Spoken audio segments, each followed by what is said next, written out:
자, 예수님은 마태복음 13장에서 7개의 비유를 통해 하나님 나라, 천국이 어떤 곳인지를 설명하셨습니다. 천국은 이런 곳이다. 그래서 마태복음 13장을 가리켜서 천국 비유장 또는 천국장 이렇게 부르죠. 천국, 하나님 나라는 어떤 곳인지 비유로 설명하셨는데 그 비유를 모아놓은 장이 13장입니다. 자, 예수님께서 1절 보시면 집에서 나가사 바닷가에 앉으심에 큰 무리가 그에게로 모여들거늘 예수께서 배에 올라가 앉으시고 온 무리는 해변에 서 있더니 마치 예수님께서 처음 제자를 부르실 때 베드로를 부르실 때 그랬던 것처럼 예수님께서 바닷가에 가셨고 많은 무리들이 예수님 곁에 말씀을 듣기 위해서 모였습니다. 예수님은 그 많은 사람들에게 잘 전달하시기 위해서 배에 올라 앉으셔서 말씀을 하셨죠. 비유로 말씀을 하셨습니다. 자, 씨 뿌리는 비유를 먼저 말씀하셨죠. 씨를 뿌리는 자가 뿌리러 나가서 뿌릴새 더러는 길가에 떨어지고 새가 먹고 더러는 흙이 얕은 돌밭에 떨어짐에 흙이 깊지 않아서 해가 뜨니까 곧 말라버리고 가시떨기에 떨어졌지만 자라기는 하되 가시가 자라서 기운을 막았고 더러는 좋은 땅에 떨어졌는데 30배의 결실을 했다. 이렇게 비유로 말씀하시면 도대체 무엇을 비유로 말씀하셨는지 알 수가 없습니다. 그런데 18절 말씀부터 보면 그 비유를 예수님께서 설명을 해주십니다. 18절에 말씀하시죠. 그런즉 이 비유를 들어라. 아무나 천국 말씀을 듣고 깨닫지 못할 때는 악한 자가 와서 그 마음에 뿌려진 것을 빼앗나니 이렇게 말씀합니다.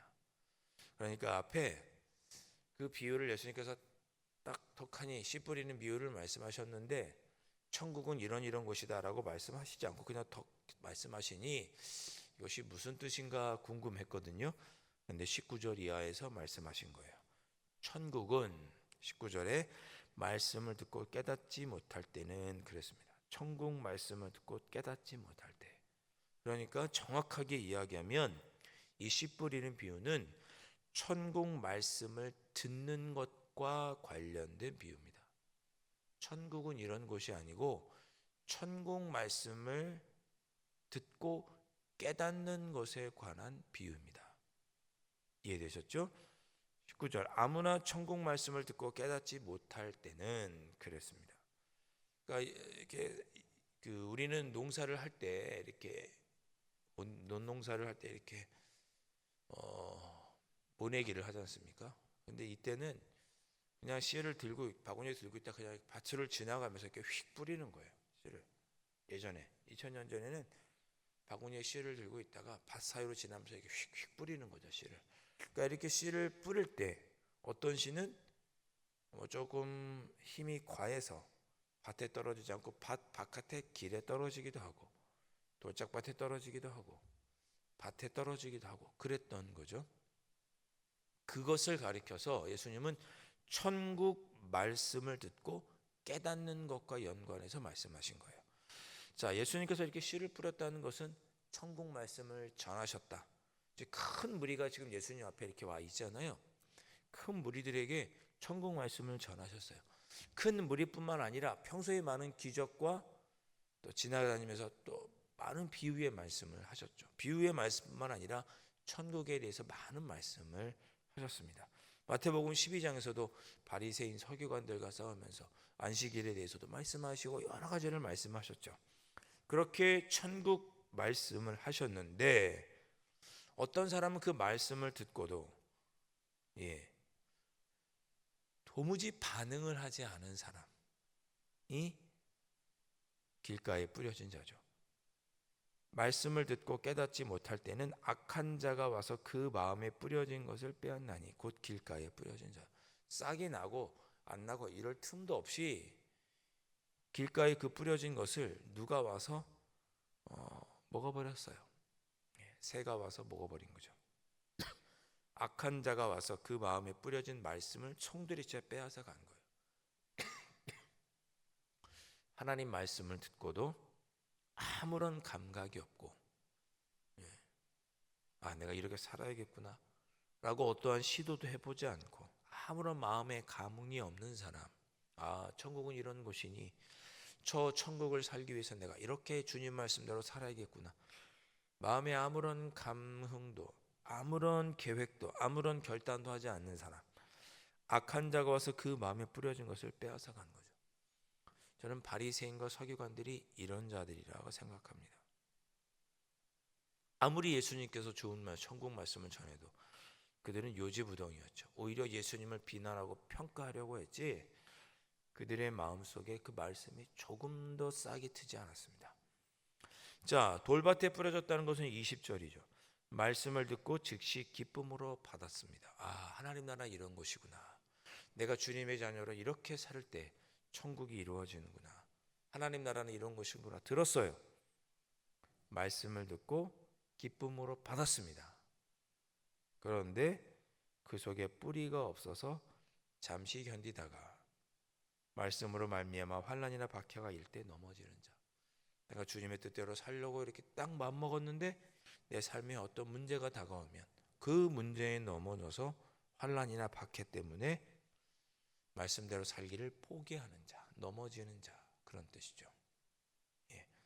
저희 비유를 드리면서 예수님께서 지금까지 해오셨던 그 말씀들이 쭉 생각이 났어요. 길가에 뿌려진 자는 바리새인, 서기관, 그런 부류의 사람들이죠. 자, 말씀을 듣고 환난에 넘어지는 자는 어떤 자인가요? 예수님께서 팔복을 얘기하시면서 뭐라고 그랬습니까?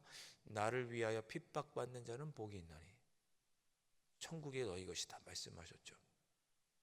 말씀을 듣긴 들었지만 환난과 박해에 넘어지는 자, 팔복을 누리지 못하는 자죠. 가시떨기에 뿌려졌다는 것은 어떤 것입니까? 자라면서도 계속 세상의 염려, 재물의 유혹에 말씀이 막혀 결실하지 못하는 자. 예. 이것도 예수님께서 마태복음 10장에 말씀하시죠. 아버지나 어머니를 나보다 더 사랑하고 아들이나 자녀를, 딸을 나보다 더 사랑하는 자는 예수님께 합당하지 않다, 그렇게 말씀하셨습니다. 마태복음 10장에서 세상의 걱정, 가족, 여러 가지 재물, 이런 것들이 계속 말씀에 신경이 쓰여서 주님의 뜻대로 주님의 나라를 이루며 사는 삶에 결실하지 못하는 자, 그런 사람은 가시떨기에 떨어진 씨앗이 자라서 열매 맺지 못하는 모습과 똑같다 말씀하십니다. 끝으로 좋은 땅에 뿌려졌다는 것은 100배의 결실, 주님의 말씀을 듣고 삶 속에서 결실하며 살아가는 거죠. 마태복음 7장에서 예수님께서 말씀하셨어요. 나보다 주여 주여 하는 자는 천국에 합당하지 않다. 내 말을 듣고 행하는 자가 천국에 합당한 자라고 예수님께서 말씀하셨습니다. 반석에 집을 지은 자죠. 그 주님이 하셨던 산상수훈의 말씀을 듣고 그 말씀에 집을 지은 사람, 좋은 땅에 주님의 말씀을 듣고 좋은 땅에 뿌려져서 100배의 결실을 거두는 자죠. 천국은 이런 사람들의 것이다. 아무나 천국 말씀을 듣고 다 이렇게 깨닫는 것이 아니라 여러 가지 부류의 사람이 있더라. 그렇다면 오늘 이 말씀을 듣고 우리 한번 돌아볼 수 있죠. 나는 어떤 밭에 떨어진 씨앗이 어떤 밭에 떨어진 그런 모습인가? 나는 혹시 길가인가? 나는 혹시 가시덤불인가? 난 옥토인가? 저는 개인적으로 이렇게 생각합니다. 이 네 가지가 우리에게 다 있다고 생각합니다. 다 있어요. 처음에 신앙생활 시작할 때는 길가에 뿌려졌던 것과 같았겠죠. 주님의 말씀을 듣고도 잘 마음에 왔지 않았을 거예요. 그러나 우리의 마음이 싹이 자라서 처음에는 돌짝밭에 뿌려진 것 같다가도 조금씩 자라 가시덤불 같을 때가 있고 또 옥토에 뿌려진 것처럼 결실을 할 때도 있었습니다. 그러나 또 지내다 보면 또 가시덤불 같을 때도 있고 또 돌짝밭에 떨어진 것 같을 때도 있고 그렇죠.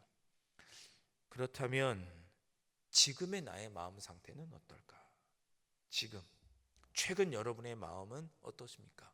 옥토입니까? 가시덤불입니까? 돌짝밭입니까? 길가입니까? 오늘 주신 말씀을 통해서 내가 지금 주님의 음성을 듣고 어떻게 열매 맺고 있는지, 어떻게 씨를 내가 싹이 트고 있는지 한번 돌아보시는 시간이 되었으면 좋겠습니다. 바라기는 모두 옥토가 되시기를 주님의 음성을 듣고 그 말씀대로 살아서 주님의 음성에 온전히 반응하는 백배의 결실을 거두는 삶을 살아가는 여러분이시기를 주님의 이름으로 축원드립니다. 자, 이렇게 비유로 말씀하자 제자들이 예수님 왜 비유로 말씀하십니까? 그랬더니 예수님께서 11절에 천국의 비밀이 모든 사람에게 허락된 것이 아니다 라고 말씀하십니다. 너희들에게는 허락이 되었지만 그들 앞에 12장에 보면 누굽니까? 바리새인 서기관들에게는 허락되지 않았어요. 씨를 뿌렸는데 길가에 떨어진 자들에게는 허락되지 않은 거죠. 바리새인 서기관 같은 자들. 여러분, 모든 사람이 다 예수님을 믿으면 구원받습니다. 악한 공산당이라고 할지라도 누구나 다 예수님을 믿으면 구원받습니다. 그런데 살다 보니 아무리 전도해도 아무리 복음을 전해도 도무지 마음을 바꾸지 않으려는 사람들이 있는 것 같아요. 아무리 인품이 좋고 지식이 좋고 그런 사람이라도 신앙생활에 대해서 권면하고 하나님 나라에 대해서 이야기하고 영생에 대해서 이야기해도 도무지 마음이 변하지 않는 사람들이 있는 것 같습니다. 우리 힘으로는 어찌할 수 없는 것 같은 사람들이 있고 정말 하나님께서 저 영혼을 구원해 주셨으면 좋겠다라는 마음이 있지만 어떻게 될지 장담할 수 없는 그런 사람들이 있습니다. 정말 마음이 완악한 사람들, 복음을 받아들이기 어려운 사람들이 있는 것 같아요. 모든 사람들에게 복음이 전파되나 누구는 받아들이고 누구는 받아들이지 못하는 사람들이 있는 것 같습니다. 누군지는 우리가 알 수가 없죠. 우리의 눈으로 알 수 없고 오직 하나님만 아시겠죠. 그러나 예수님은 모두에게 허락된 것은 아니더라 이렇게 말씀합니다. 그래서 16절에 너희 눈은 봄으로 너희 귀는 들음으로 복이 있도다. 예수님을 직접 보고 예수님의 말씀을 듣고 받아들인 너희들은 복이 있다. 그렇게 말씀하기를 하셨습니다. 16절 말씀이죠. 누구에게는 하나님 나라 복음이 허락되었고 누구에게는 허락되지 않은 듯합니다. 왜 그렇게 하셨는지 그 이유에 대해서는 나중에 하나님께 여쭤보기로 하고 그렇구나. 모든 사람들에게 허락되지는 않는구나. 그러나 누구에게 허락되었는지 우리는 알 수 없으니까 최대한 천국 복음을 증거해야 될 책임이 우리에게 있죠. 그 사람들이 받아들이고 안 받아들이고는 그 사람의 몫이지만 우리는 씨를 뿌려야 할 책임이 있기는 한 거죠. 그러면서 예수님은 16절에 그러나 사랑하는 제자들아 너희 눈은 봄으로 실제로 예수님을 보았잖아요. 예수님의 말씀을 귀로 들었죠. 눈으로 말씀으로 들은 게 아니라 영으로 주님을 만난 게 아니라 실제로 예수님과 함께 생활하면서 예수님의 음성을 들었죠. 너희들은 복이 있도다. 17절 많은 선지자와 의인들이 너희가 보는 것들을 보고 자기도 보지 못했다. 그래서 엘리야가 예수님을 보지 못했죠. 엘리사도 예수님을 보지 못했죠. 이사야 선지자도 예수님을 보지 못했습니다. 너희들은 실제로 나를 보고 나를 만지고 내가 직접 이 땅에서 귀신을 쫓아내고 병자를 쫓아내고 자연을 다스리면서 하나님 나라를 이 땅에 가지고 온 것을 너희들은 직접 눈으로 경험하고 보지 않았느냐? 너희들은 참 복이 있다. 하나님 나라가 이런 곳이로구나라는 것을 너희들이 직접 보았으니 너희는 참 그런 선지자들보다도 복이 있다라고 예수님은 말씀하셨습니다. 자, 오늘 말씀 마음에 품고 우리가 기도하셨으면 좋겠습니다. 나의 마음밭은 지금 어떤 상태인가 기도하면서 한번 점검해 보셨으면 좋겠습니다. 그리고 하나님의 말씀을 듣고 내가 정말 100배의 결실을 거두는 삶을 살아야겠구나 다짐해 보셨으면 좋겠고 나는 천국 복음을 듣고 예수님을 나의 구주로 고백하고 이 땅에서 하나님 나라를 누리며 살아가니 나는 참으로 복된 사람이구나. 성경에 나오는 많은 외인들보다 나는 직접 주님의 음성을 비록 영으로 듣긴 했지만 듣고 이 땅에서 천국을 누리며 살아가니 나는 참 복된 사람이로구나. 마음속으로 감사하면서 이 새벽에 기도하시고 주님의 말씀대로 오늘 하루도 살아갈 것을 다짐하며 기도해 보시기를 바랍니다. 기도하겠습니다. 사랑하는 주님, 저희들이 하나님의 말씀을 듣고 천국 복음을 듣고 그 말씀에 어떻게 반응하는지, 나의 마음밭은 지금 어떤 상태인지 돌아볼 수 있는 시간을 허락하여 주시니 감사합니다. 오늘 하루도 우리의 마음밭이 옥토가 되어서 주신 말씀을 듣고 100배의 결실을 하는 그런 삶을 살아가기를 원하오니 부족하고 연약한 저희들을 성령 하나님 도와 주시옵소서. 아버지 하나님, 저희들은 비록 아버지 하나님 유대인도 아니고 예수님이 살아계실 때 예수님을 만나지 못했지만 영으로 우리 주님의 음성을 듣게 하시고 주님의 말씀을 듣고 살아서 이 땅에서 하나님 나라를 누리며 살게 하셨으니 감사합니다. 참으로 우리가 이런 귀하고 복된 존재인 것을 기억하고 오늘 하루도 기쁨과 감사함으로 살아드리는 하루가 될 수 있도록 성령 하나님 인도하여 주옵소서. 예수 그리스도의 이름으로 간절히 기도하옵나이다. 아멘. 하늘에 계신 우리 아버지, 아버지의 이름을 거룩하게 하시며 아버지의 나라가 오게 하시며 아버지의 뜻이 하늘에서와 같이 땅에서도 이루어지게 하소서.